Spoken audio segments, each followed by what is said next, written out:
नमस्कार, मैं हिंद्रनील और आप देख रहे हैं आपका अपना ही चैनल योर टाइमनील कोलकाता। गाइस, आज हमारे साथ है बंगाली एक्टर सोमल्य दत्तो। वैसे तो ये बहुत सारे प्रोजेक्ट्स में देख चुके हैं, लेकिन अब वो एक मूवी में दिखने वाले हैं। रिलीज़ हो चुकी है 29 जुलाई को 2022 को। चलिए उस मूवी के बारे में बात करते हैं और उनके बारे में कुछ बात करते हैं। नमस्कार सर, कैसे हैं? नमस्कार, बहुत बहुत धन्यवाद। पहले तो मैं आपको धन्यवाद देना चाहूँगा आपके चैनल में मुझे आमंत्रित करने के लिए। आप आए हैं मेरा इंटरव्यू लेने के लिए, और आप ही है जो मीडिया है जो जिसके माध्यम से हम दर्शक तक पहुंच पाते हैं, इसके लिए आपको पहले बहुत बहुत धन्यवाद। अभी ठीक ठाक चल रहा है। 29 जुलाई को मेरा जो फिल्म है अंतर्जाल वो रिलीज़ हो चुका है। ऑडियंस का फीडबैक भी बहुत अच्छा है। हाउसफुल शोज़ जा रहा है। नंदन में आया है, फिर कोलकाता के बहुत सारे मल्टीप्लेक्स में आया है, स्टार थिएटर में आया है, और जो आउटसाइड जो है आउटसाइड ऑफ कोलकाता वहाँ पे भी बहुत सारे हॉल्स में ये रिलीज़ हुआ है और अच्छा खासा चल रहा है। फीडबैक आ रहा है तो अच्छा तो लग रहा है। ये मेरा पहला थिएट्रिकल रिलीज़ वाला फिल्म है, फीचर फिल्म है। So I am quite excited about this film. Sir, आप ये बंगाली मूवी है, आपको क्या लगता है कि ये बंगाली मूवी हिंदी ऑडियंस भी देखेंगे? हाँ, मतलब बंगाली लैंग्वेज अलग है, हिंदी लैंग्वेज अलग है, और मेरे हिसाब से जो हिंदी और बंगाली का जो लैंग्वेज है वो थोड़ा बहुत मिलता भी है। मतलब हम जल को जल, वाटर को जल बोलते हैं, वो भी हिंदी में जल बोलते हैं। आकाश को भी हम आकाशी बोलते हैं, हिंदी में भी आकाशी बोलते हैं। तो बहुत सारे जो लैंग्वेज है वो सिमिलर है। हिंदी, बंगाली, उड़िया, आसामीज़, ये थोड़ा मतलब कनेक्टेड है यार की। तो जो बंगाली, जो हिंदी ऑडियंस है वो भी बंगाली फिल्म देखते हैं, एंजॉय करते हैं, जैसे कि हम बंगाली जो ऑडियंस है वो हिंदी बहुत अच्छी तरह से देखते हैं। तो ऑब्वियसली ये देखेंगे। और as a this is a thriller genre film, तो थ्रिलर देखने में बहुत सभी को मज़ा आता है, हिंदी ऑडियंस को भी मज़ा आता है। तो वो ये फिल्म ज़रूर देखेंगे और एंजॉय भी करेंगे। और अभी तक की अगर मैं बात करूं, अभी तक आप कितने प्रोजेक्ट पे काम कर चुके हैं? आपने कहा कि ये पहला आपका थिएटर रिलीज़ है, इससे पहले कौन सा प्रोजेक्ट पे काम किए थे? पहले मेरा जो करियर का शुरुआत है वो थिएटर से है। मैं थिएटर में बहुत साल तक काम करता था, और फिर मैं टीवी पे आया। तो टीवी पे मेरा जो पहला मेगा सीरियल है वो था पोटल कुमार गानवाला। स्टार जलसा चैनल पे वो टेलीकास्ट होता था 2016 में। फिर जयकाली कलकत्ता वाली, फिर छद्मवेशी, स्वप्न उड़ान। फिर मैं बहुत दिनों तक मैं प्रथम प्रतिश्रुति नाम का एक मेगा सीरियल करता था जो कलर्स बांग्ला में टेलीकास्ट होता था। वो बहुत लंबा ट्रैक था, करीबन 1 साल तक वो करता रहा। फिर 2020 आते आते सभी को पता है कि थोड़ा लॉकडाउन का फेज़ आ गया, कोरोना वायरस का जो एक पैंडेमिक आ गया, काम थोड़ा बंद हो गया। फिर जब मैं बैक किया तो पहले मैं एक फिल्म में काम किया, उसका नाम था ब्रह्मदैत्य, और वो भी थिएटर में आने ही वाला था। But as you know that उस टाइम के जो है थिएटर मतलब बंद था बहुत दिनों से। तो जो प्रोडक्शन है, जो प्रोड्यूसर जो लोग हैं, उन लोगों ने डिसीजन लिया कि इसको अभी थिएटर में नहीं लाने का, अभी इसको OTT प्लेटफॉर्म पे रिलीज़ करने का सोचा। तो दैट्स वाई वो जो मेरा पहला फिल्म था ब्रह्मदैत्य, तो वो ही पहला फिल्म हो सकता था कि थिएटर में आने वाला जो फिल्म है, लेकिन अनफॉर्चुनेटली वो हो नहीं पाया। वो पैंडेमिक के वजह से वो थिएटर सब बंद थे। तो मैंने ब्रह्मदैत्य में काम किया। उसमें ब्रह्मदैत्य जो है वो मैं ही था। हाँ, आप मतलब पहचानेंगे नहीं, बहुत भयानक सा एक मेकअप लुक था उसमें। फिर वैद नाम का एक वेब सीरीज़ में काम किया, वो भी होई चोई में आया। और अभी जाके फ़िलहाल ये जो अंतर्जाल है ये फाइनली थिएटर में आया और लोग देख रहे हैं। इसके लिए मैं सारी दर्शक मंडली को धन्यवाद देता हूँ। अंतर्जाल जो मूवी है, इसमें आपका जो कैरेक्टर है उसके बारे में थोड़ी बात कीजिए, और उसके साथ आप बनी के साथ काम किए हैं, तो उनके बारे में कुछ बात बताइए। हाँ, इस फिल्म में एक तो मेरे से जो सीनियर है इस इंडस्ट्री में, बॉनी सेनगुप्त, कौशनी मुखर्जी, प्रांतिक बैनर्जी, ये सभी कलाकार जो है एक्स्ट्रा ऑर्डिनरी है और मुझसे सीनियर भी है। मतलब काम के मामले में ये बहुत पहले से आके डेब्यू कर चुके हैं। फिर it's an wonderful experience working with them. एक फैमिली के तरह मतलब हम काम किए थे। और इस फिल्म का जो मेरा जो किरदार है ये बेसिकली एक कॉप का किरदार है, एक टफ कॉप जो लाल बाज़ार गोविंदा जो विभाग है उसमें डिटेक्टिव जो डिपार्टमेंट है वहाँ पे काम करता है और वो इन्वेस्टिगेट करता है जो क्राइम का। तो ये इट्स अ वंडरफुल कैरेक्टर, इसमें करने में मज़ा भी आया और मतलब बहुत अच्छा लगा एक कैरेक्टर निभाने में। और इसका जो मतलब एटीट्यूड है, इसका जो बोलने का स्टाइल है, ये थोड़ा डिफरेंट, मतलब एक टफ कॉप जैसा है और बहुत अच्छा लगा ये काम करने में। और आपकी जो मूवी की जो आपका कैरेक्टर था, आपने कहा एक मतलब पुलिस का रोल निभाए थे, उसमें आपको क्या, देखिए सिंपल सी बात है, अब जब हम टेलीविज़न से ओटीटी में आते हैं, ओटीटी के बाद हम सब बड़े पर्दे में काम करते हैं, तो कुछ तो डिफरेंस है। क्या डिफरेंस है छोटे पर्दे में, मतलब टेलीविज़न और बड़े पर्दे में? एक्टिंग सबके लिए एक ही होता है, मतलब उसमें ज़्यादा कुछ डिफरेंस नहीं होता। उसमें भी camera, action, cut, light, makeup, मतलब जो जो चीज़ रिक्वायरमेंट होता है बड़े पर्दे में भी वही आता है। डिफरेंस ये है कि जब हम बड़े पर्दे में काम करते हैं तो वो बड़े पर्दे में वो विजुअल होता है, तो वहाँ पे थोड़ा थोड़ा जो छोटा छोटा डिटेल्स है उसका भी ध्यान रखना पड़ता है। टीवी में क्या होता है कि एक 25-30 मिनट का जो स्लॉट है वो एक रनिंग वाटर की तरह चल जाता है, कोई उसे याद नहीं रखता। मतलब आज जो हो गया, फिर कल जो टेलीकास्ट होगा उसको हम देखते हैं, पिछले 2 दिन पहले क्या हुआ था उसको हम याद नहीं रखते। लेकिन ये जो फीचर फिल्म है ये एक मतलब रह जाएगा, हमेशा के लिए रह जाएगा। आज थिएटर में चल रहा है, कुछ दिन बाद टीवी में आएगा, फिर उसके बाद ओटीटी में आएगा और वो एकदम रह जाएगा। तो उसका जो परफॉर्मेंस है वो थोड़ा ज़्यादा मतलब ध्यान रख के करना पड़ता है कि ये अगर कोई भूल चूक हो गया तो ये पूरा ज़िंदगी भर रह जाएगा और लोग इसको लेके ताना मारेंगे, उसका मीम बनाएंगे। तो इसका मतलब बहुत ज़्यादा ध्यान रखना पड़ता है। Otherwise acting wise it's almost same. और वो जो ओटीटी का जो अभी काम हो रहा है, वो ओटीटी का काम और फीचर का काम सेम ही है। मतलब डिफरेंस ये है कि वो बड़े पर्दे में रिलीज़ हो रहा है और एक साथ रिलीज़ हो रहा है कि एक 2 घंटे का फिल्म, और वही फिल्म को अगर हम डिवाइड कर दें कि 4-5 एपिसोड में, वही बन जाता है web series. So web series जो ओटीटी में काम हो रहा है और जो फिल्म जो है फीचर फिल्म, इसमें कुछ ज़्यादा अंतराय नहीं है, वो ऑलमोस्ट सेम ही है। लेकिन सर जहाँ तक हम सब जानते हैं, ऑडियंस जो बहुत सारे ऐसे ऑडियंस होते हैं जो एक्टर बनना चाहते हैं। कलकत्ता में मैक्सिमम अगर मैं बात करूँ, कोई स्टूडेंट से पूछता हूँ क्लास 10-12, वो बोलते मुझे एक्टर बनना है।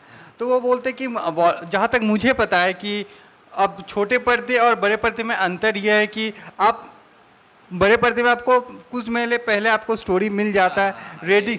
ये बात तो सही है, क्योंकि मेगा सीरियल में जो होता है कि हर दिन कहानी लिखी जाती है, हर रोज़ कहानी को चेंज किया जाता है।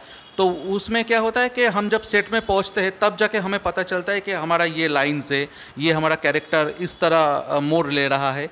और वहाँ पे जो होता है कि आपका जो मेमोरी पावर है ना, मतलब जो लाइंस याद रखने की जो क्षमता है वो थोड़ा ज़्यादा रखना पड़ता है, क्योंकि उसमें बड़ा बड़ा डायलॉग होता है और आप सेट में जाके आपको पता चलता है कि आज आपको ये सीन करना है। वो पहले 1 महीने पहले से हमें कुछ पता नहीं चलता, 1 हफ्ते पहले से भी पता नहीं चलता। ऑन सेट जाएंगे तभी हमको वो जो असिस्टेंट डायरेक्टर है या फिर जो भी है वो हमको स्क्रिप्ट देंगे और कहेंगे कि ये आपका आज का लाइन है, बता दीजिए।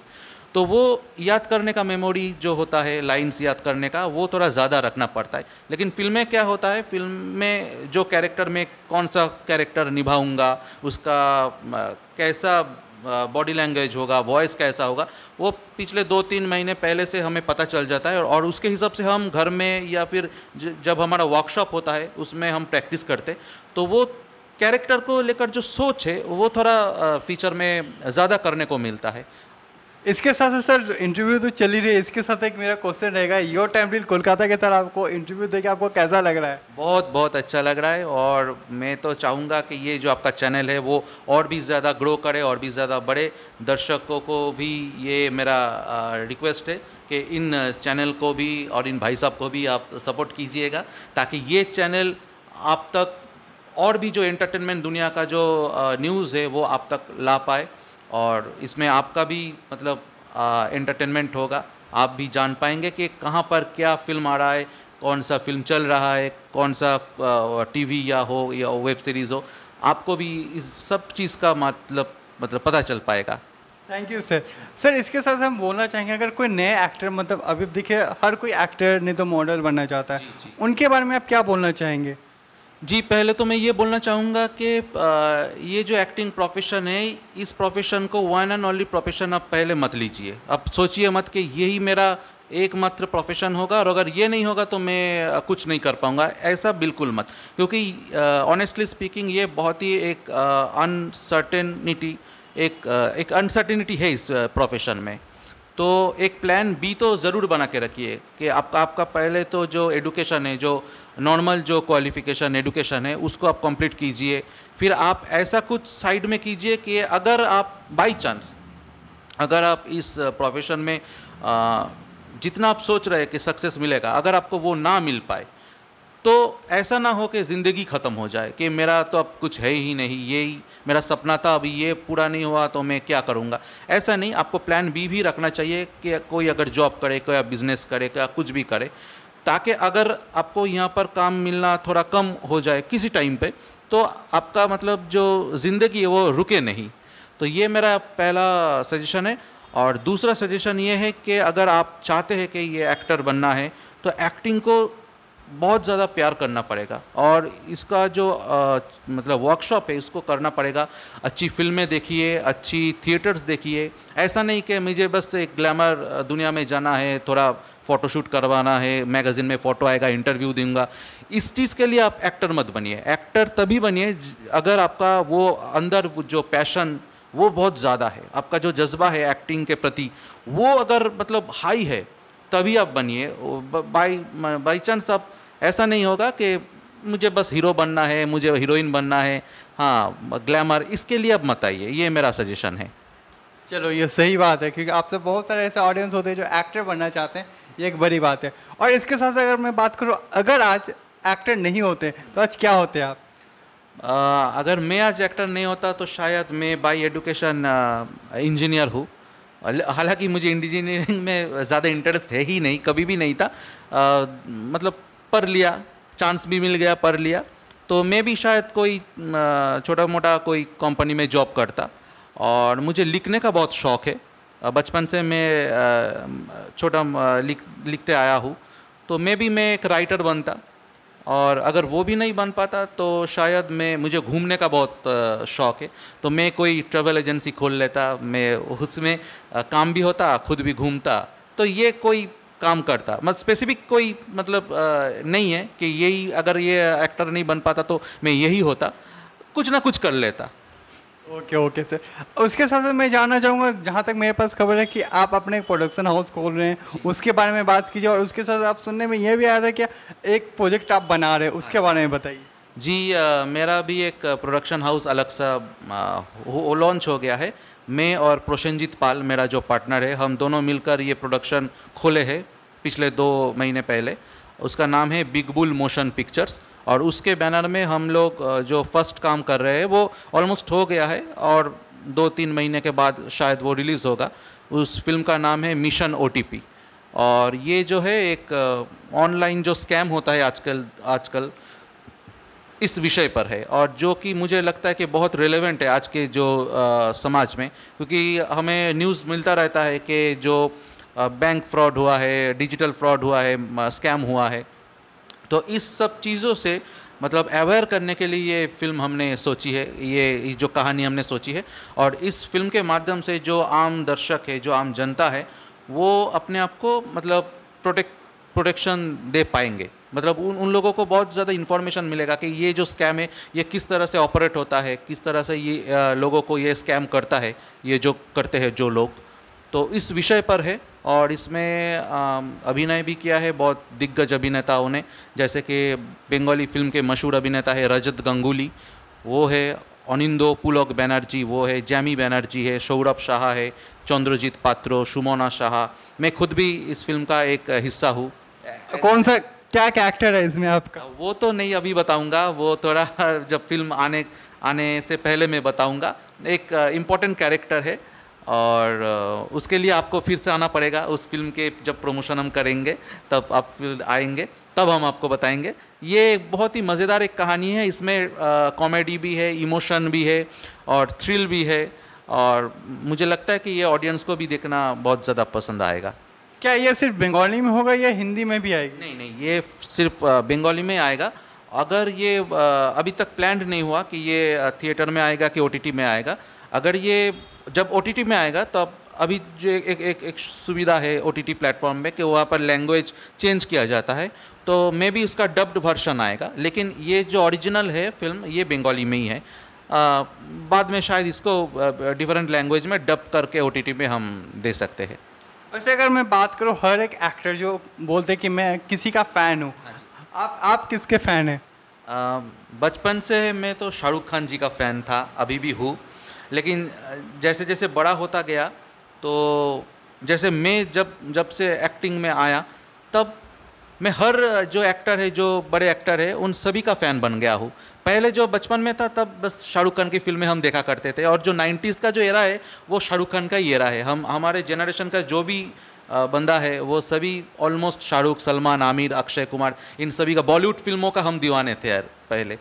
लेकिन जब मैं बड़ा हुआ और एक्टर बनने का सोचा, तब मैं हर एक्टर का मतलब काम देखता था, उन लोगों का बारीकी से काम देखता था। जैसे कि इरफान खान साहब, के मेनन, और फिर नवाजुद्दीन सिद्दीकी जो है, राहुल बोस है, नसीरुद्दीन साहब है, ओम पुरी जी, मतलब हर जो बड़े एक्टर है उन सभी का मैं फ़ैन हूँ, उन सभी का काम मैं देखता हूँ। हमारे बंगाली फिल्म इंडस्ट्री का भी जो बड़े नाम है, प्रोसेनजीत चैटर्जी है, जीत है, देव है, और भी ऋतिक चक्रवर्ती है, अनिर्बाण भट्टाचार्य जो अभी का बहुत बड़ा अभिनेता है। इन सभी का मैं फ़ैन हूँ, सभी का काम मैं देखता हूँ और सभी से सीखने की कोशिश भी करता हूँ। और अगर मैं बात करूँ, आपको क्या लगता है बॉलीवुड और बंगाली इंडस्ट्री में तो अंतर क्या है? एक तो अंतर है, हमारा मार्केट जो है वो बॉलीवुड के तुलना में बहुत ही छोटा है। मुझे पता नहीं, मतलब ये बड़ा हो सकता था, अभी भी हो सकता है, पर अनफॉर्चुनेटली ये बड़ा हो नहीं पा रहा है। तो जैसे कि ये मार्केट छोटा है और उसी के हिसाब से इसका बजट भी छोटा ही है। सो जो फिल्म, जो कहानी बॉलीवुड में 100 करोड़ में बनता है, अगर उसी कहानी को हम बंगाली में बनाएं तो वो ज़्यादा से ज़्यादा 10 करोड़ में बनेगा। इससे ज़्यादा आपको नहीं लगता कि अगर जिस तरह का आजकल जैसे साउथ मूवीज़ की अगर मैं बात करूँ, वो एक टाइम था जो साउथ मूवीज़ चलते थे, हम सब बोलते थे कि क्या बन रहा है कॉमेडी मूवी। आज साउथ में क्या है, हर बड़े बड़े मूवी हिंदी में भी आ रही है। आपको नहीं लगता है बंगाली मूवीज़ को भी जब रिलीज़ किया जाए उसको हिंदी में भी लाना चाहिए? ये एक दिन में पॉसिबल नहीं है। अगर हम बात करें साउथ मूवी का, तो साउथ का जो मूवी है जो आज चल रहा है, RRR, KGF या फिर पुष्पा, ये पैन इंडिया जो फिल्म रिलीज़ हो रहा है, वो एक दिन में नहीं हो रहा है। और ये आज इसलिए हिट हो रहा है, वो उसका वजह ये है कि वहाँ का जो स्टार्स है, जो जैसे कि प्रभास है या जूनियर NTR, रामचरण जी, अल्लू अर्जुन साहब, ये सभी जो फेस है इसको ऑल इंडिया में ऑलरेडी रिकॉग्नाइज्ड मिल चुका है। और ये यही नहीं कि इस फिल्म के वजह से मिल चुका, उसके पहले से ही मिल गया है। और उसका वजह है कि पिछले 15 या 10 साल से जो सैटेलाइट हिंदी चैनल है, मूवीज़ चैनल है, वहाँ पर कंटिन्यूअस जो साउथ के मूवीज़ है वो हिंदी डब्ड के वर्जन में टेलीकास्ट होता जाता है। तो इसी के हिसाब से कि पिछले 15 साल से, 10-15 सालों से जो नॉर्थ इंडिया या ईस्ट इंडिया, वेस्ट इंडिया, पूरा जो बेल्ट है पूरा भारत का, वहाँ का जो ऑडियंस है वो सब फैमिलियर हो चुका है इन स्टारों से। तो अभी जाके जब उन लोगों का फिल्म पैन इंडिया फॉर्मेट में रिलीज़ हो रहा है, तब लोग जाके वो देख रहे हैं। लेकिन बंगाली में क्या है, बंगाली का जो स्टार्स है, जैसे कि मानिए आप जीत है, देव है, या फिर और भी बाकी सब है, बॉनी सेनगुप्ता है, इन लोगों को बंगाल के बाहर ज़्यादा लोग पहचानते नहीं है। मतलब जो अलग से बंगाली फिल्म का खोज रखते हैं सिर्फ उनको पता है, लेकिन एज ए आम जो जनता है उनको ज़्यादा इन लोगों के बारे में पता नहीं है। तो अगर हम पैन इंडिया लेवल में हिंदी डब्ड वर्जन में ये फिल्म को रिलीज़ करें तो मुझे नहीं लगता कि ज़्यादा लोग देखने आएंगे। हालांकि ये फिल्म अच्छी हो भी तो भी ज़्यादा लोग देखने नहीं आएंगे। जहाँ तक मुझे लगता है, जैसे अगर मैं, आपने कहा कि साउथ मूवीज़ की 10 साल 15 साल से ऑडियंस है, तो उन्होंने भी स्टार्ट किया था। अब मुझे लगता है कि बंगाली मूवीज़ को भी हिंदी हो जाए या दूसरे लैंग्वेज में डब करना चाहिए। हाँ, कम एक क्वालिटी में होना जरूर चाहिए। हाँ, एकदम यही है। मतलब पहले ही थिएटर रिलीज़ नहीं, पहले हमें आप क्या करना है, हमें वो जो बंगाली मूवीज़ है उसका हिंदी डब्ड में जो टीवी चैनल में है वहाँ पर टेलीकास्ट करना है। वहाँ पे टेलीकास्ट करते करते 5 साल 6 साल 7 साल बाद जब पूरा इंडिया का जो दर्शक है वो सब फैमिलियर हो जाएंगे कि यहाँ का जो एक्टर्स है, चाहे वो हीरो है, हीरोइन है, या फिर कैरेक्टर जो आर्टिस्ट है, सबको पहचान जाएंगे कि ये एक्टर सबको पहचान जाएंगे, तब जाके हमें मौका मिलेगा कि हम उसको बहुत बड़े लेवल पर रिलीज़ करें। तब जाके लोग, ऑडियंस जो है, जो बाहर के जो ऑडियंस है वो आके देखेंगे, मुझे लगता है। क्योंकि आजकल मैं देख रहा हूँ कि बहुत सारे बंगाली एक्टर्स हैं जो साउथ इंडस्ट्री में काम कर रहे हैं, और अगर मैं बात करूँ मिठुन दा को, वो तो बंगाली हिंदी हर जगह कर रहे हैं। तो मुझे वही लगता है कि अब बंगाली मूवी को भी हिंदी प्लस दूसरे लैंग्वेज में होगा तो क्या होगा, इसका नाम बढ़ेगा। आपको क्या लगता है? हाँ, एकदम सही आपने कहा। अभी जो है जीशु सेनगुप्त तो है, वो साउथ में काम कर रहे हैं, बहुत अच्छी तरह से काम कर रहे हैं, and we are proud of him. और मिठुन जी की तो बात ही अब छोड़ दीजिए, वो तो बहुत बड़े सुपरस्टार, मेगा स्टार है। वो सिर्फ बंगाल के नहीं, पूरा इंडिया के वो एक एक्टर है। और बाकी प्रोसेनजीत चटर्जी है, वो भी हिंदी में 2-3 काम कर चुके हैं। लेकिन मुझे लगता है कि और ज़्यादा करना चाहिए हम हिंदी बंगाली। अभी रिसेंट आबिर चटर्जी भी एक सोनी लिव में एक वेब सीरीज़ कर चुके हैं। तो मुझे लगता है कि पड़म्बतो चट्टोपाध्याय भी है। तो मुझे लगता है कि यहाँ का जो एक्टर्स है उनको बहुत ज़्यादा स्कोप मिलना चाहिए नेशनल लेवल पर, और भी ज़्यादा अपॉर्चुनिटी मिलना चाहिए। तो और अगर मिलेगा तो लोग पहचानेंगे कि हमारे बंगाल में कितने ज़्यादा टैलेंटेड आर्टिस्ट है। सर आपको भी तो हिंदी में करना चाहिए ना। हाँ, मुझे तो मेरा तो भी ख्वाहिश है हिंदी में। अगर कोई आपके चैनल के माध्यम से कोई डायरेक्टर या कोई प्रोडक्शन हाउस जो नेशनल लेवल पर काम करने की सोच रहे हैं, अगर उसे लगता है कि मैं उनके हिसाब से उनके जो प्रोजेक्ट है वहाँ पे फिट बैठूँगा, तो वो बेझिझक मुझसे कांटेक्ट कर सकते हैं, और मुझे खुशी होगी कि नेशनल कोई प्रोजेक्ट में काम करने के। और सर ये जो आपकी जो ये प्रोडक्शन हाउस की ये जो आप यहाँ, उसके बारे में कुछ बताइए। एक्चुअली ये जो फिल्मानिया है ये एक एक्टिंग वर्कशॉप सेंटर है। ये कोई प्रोफेशनल प्रोडक्शन हाउस नहीं है, ये एक्टिंग वर्कशॉप सेंटर है। और यहाँ पर जो ऐसे बहुत सारे लोग मुझे मिलते हैं जिनका मतलब पहले ख्वाहिश थी कि एक्टर बनना, पर समहाउ वो हो नहीं पाया अपनी फैमिली रिस्पॉन्सिबिलिटी के वजह से या फिर एडुकेशन के वजह से। तो वो लोग क्या है कि वो लोग मुझसे कांटेक्ट करते हैं डिफरेंट एज के, चाहे वो कॉलेज स्टूडेंट हो या फिर कोई होम मेकर हो या फिर कोई सर्विसमैन हो, कोई बिजनेस करता है, कोई बुजुर्ग आदमी हो, हर कोई मुझसे कांटेक्ट करता है। और वो यहाँ पर आके वीकेंड पर आके शनि रविवार को अपना एक्टिंग का जो तालीम है वो लेता है। और उन लोगों को लेकर मैं बाद में एक शॉर्ट फिल्म या फिर वेब फिल्म बनाता हूँ, और वो थोड़ा एमेचर किस्म का ही होता है। वो मेरा एक यूट्यूब चैनल है फिल्मानिया, वहाँ पे मैं रिलीज़ करता हूँ। तो उन लोगों का जो मतलब एक ख्वाहिश थी कि मुझे एक्टर बनना है, मुझे लेकिन हो नहीं पाया, वो समहाउ इस माध्यम से थोड़ा बहुत मतलब होता है, हर की कंप्लीट होता है, पूर्ण होता है। तो इसी के वजह से ये इंस्टीट्यूट है। यहाँ पर हम शनि रविवार को एक्टिंग का तालीम देते हैं। ओके, ये बहुत अच्छा लगा सर आपसे बात करके। और आपका जो अभी रिसेंटली मूवी रिलीज़ हुई है वो भी, चाहे हर एक ऑडियंस, हिंदी ऑडियंस को भी बात कर रहा हूँ, ये इस मूवी को ज़रूर देखें, क्योंकि यह ऑडियंस हर किसी को पसंद आने वाला है। जहाँ तक इंडिया की बात करूँ, थ्रिलर मूवीज़ देखना पसंद है हर किसी को। तो हम चाहेंगे इस मूवी को ज़रूर देखें और इन्जॉय ज़रूर करना, और अपना राय ज़रूर देना इस मूवी को देख के। मिलते हैं हम अगले वीडियो में। धन्यवाद।